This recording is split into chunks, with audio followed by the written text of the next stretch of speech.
Hey guys, welcome back to The Readers. I hope you are having an amazing day. Let's get right into the stories. The first one is a pro-revenge story. I worked in maintenance for a religious organization that owned a large number of aged care facilities. Even though they claimed to be non-profit, they went all out to scam the government for as much money as they could. I once witnessed a claim for wandering behavior in a bedridden resident so they could argue he had dementia, place him in a locked ward, and receive extra funding. In 2021, I became aware that they were paying less than the minimum wage for many of the non-nursing staff. A high percentage of housekeeping staff were from overseas, and the management seemed to believe they could get away with it. One day, I overheard a conversation between two housekeepers, Maria and Javier. Maria whispered, "Did you notice our paychecks are lower than they should be?" Javier replied, "I thought so too, but I was afraid to say anything. What can we do?" I knew I had to act. In my country, you can claim back wages for 6 years, and it just so happened I was about to reach that mark. I was thoroughly sick of their hypocrisy. I scheduled a meeting with Sarah, the care manager, and Tom from Human Resources. As I entered the room, Sarah greeted me with a forced smile. "What can we do for you today?" she asked. I took a deep breath and said, "I'd like to discuss my wages. I believe I've been underpaid." Tom's eyes narrowed. "What makes you think that?" "I've done some research," I replied, "and I know we're being paid below the minimum wage." After they realized I wasn't going to back down, they huddled together, whispering furiously. Finally, Sarah turned to me. "We can arrange to pay you correctly and provide back pay," she said, "but only if you don't tell the other employees."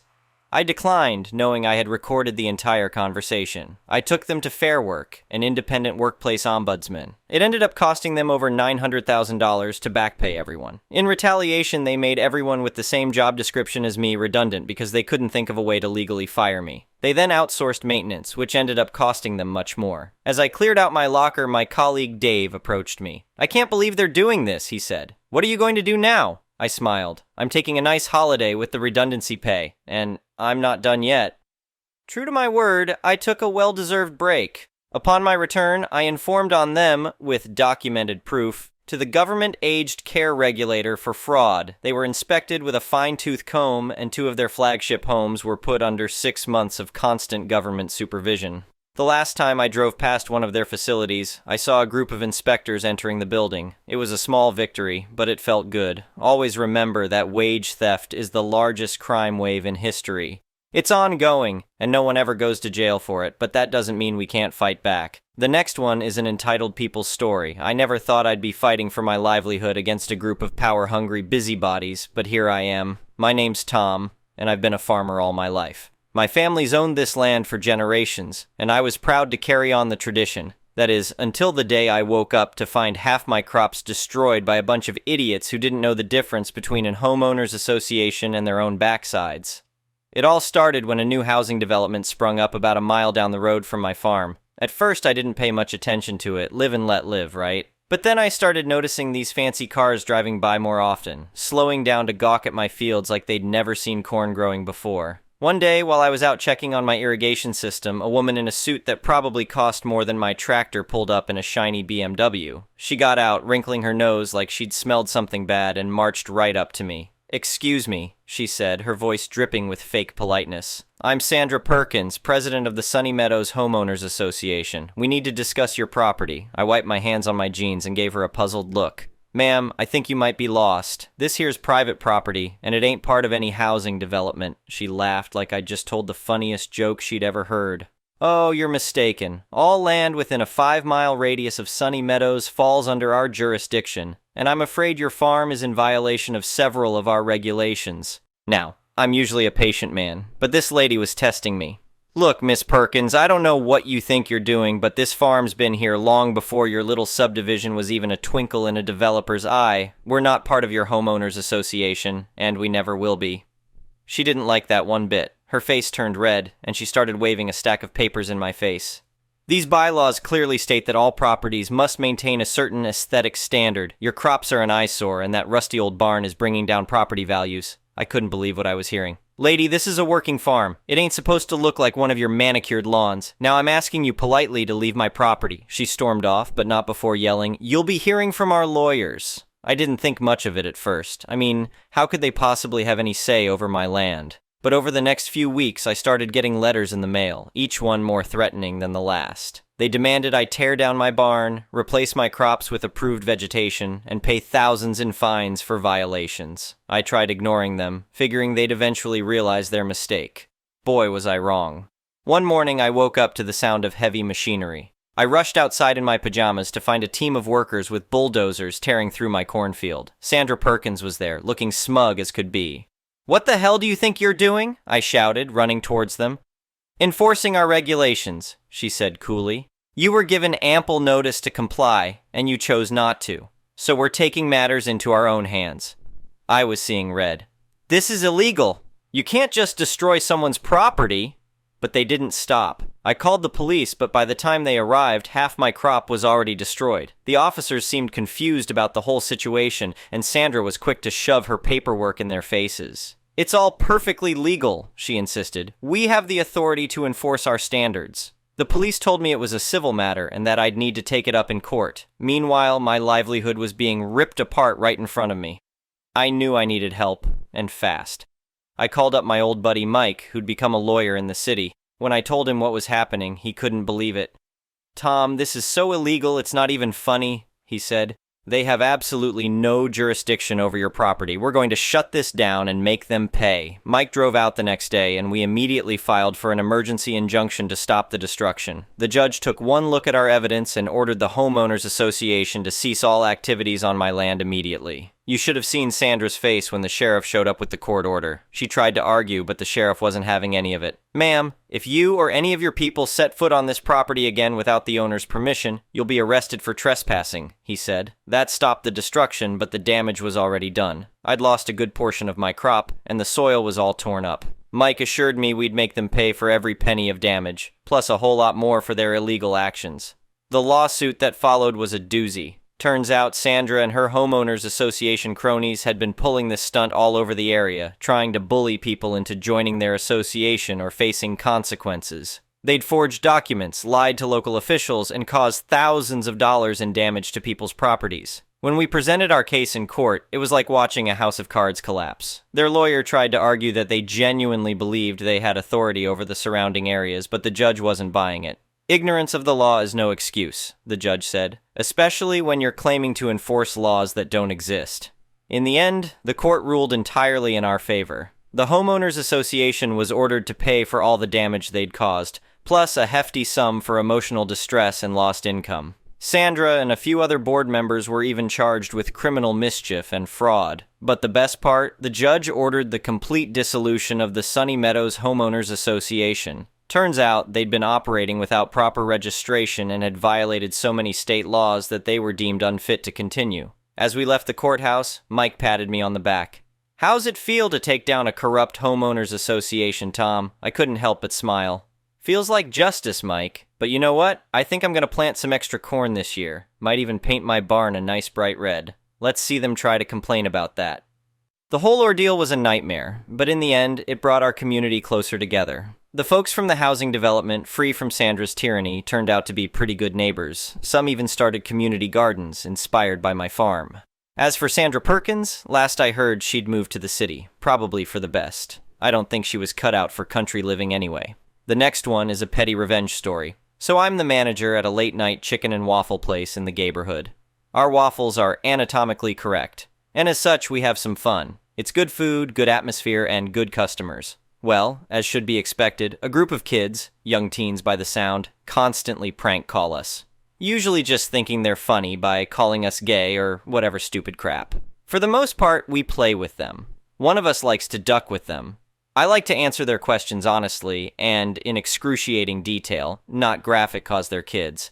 One of us likes to mock them for not having anything better to do. It's all in good fun and no one gets hurt. After several hang-ups, we will unplug the phone, which means all the calls are then forwarded to my cell. Yay for being the manager. So by the end of the night, I'll have dozens of missed calls, some of which are important, but I ignored because I didn't want to deal with the kids. This has been going off and on for almost a year now, and I finally hit my limit. I wanted to waste their time like they've wasted mine. Problem is, they're kids, so I can't go too extreme. Can't post the number on Craigslist selling a TV or apartment or whatever because I don't want a creep getting a hold of their number. That's not okay. Meanwhile, I don't want to send any religious things to them because that could also backfire. So what's a service that calls and/or texts relentlessly about everything? What about services utilizing tax dollars and needing to justify the spending? Why local governments do that? After some Googling, I found that King County in Washington State has a robust information providing service, and all they need is a phone number. So here I am thinking, these kids will get so annoyed getting info on local elections for Seattle. Oh no, friends. They provide updates on traffic, local elections, water services, road closures, waste management, a newsletter about wetland conservation, parks and rec, public transit, the judges, taxes, what the accountants are doing, the school board, and about 600 other boxes I click to be informed about anything and everything related to Seattle and surrounding towns. And the best part? They will have to unsubscribe to each and every single text.